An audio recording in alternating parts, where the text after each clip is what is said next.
Hello, আমি দিশা। আমি আমার একটা মিষ্টি সাবস্ক্রাইবারের রিকোয়েস্টে আজ তোমাদের সাথে ওটসের অমলেট রেসিপি শেয়ার করব।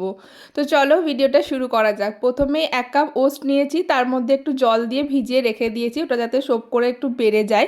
আর তারপর একে একে পেঁয়াজ কুচি, গাজর কুচি, ধনেপাতা কুচি, লঙ্কা কুচি সমস্ত কিছু কেটে নিয়ে ওই ভিজিয়ে রাখা ওটসের সাথে মিশিয়ে নেব। তার সাথে দিয়ে দেবো 1 চামচ বেসন, একটু গোলমরিচের গুঁড়ো, একটু হলুদ গুঁড়ো আর স্বাদ মতো নুন, আর একটু ভাজা মশলা দিয়েছি। তোমরা চাইলে চাট মশলাটাও দিতে পারো।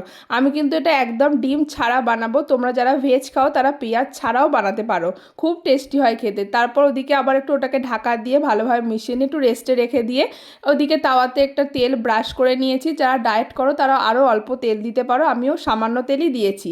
তারপর ভালোভাবে ওটাকে চাড়িয়ে নিয়ে ভাজা ভাজা করে নিতে হবে। একদম গ্যাসের ফ্লেমটা লোয়ে রেখে ভাজবে, যাতে ভেতরটা ভালোভাবে ভাজা হয়, কাঁচা না থাকে।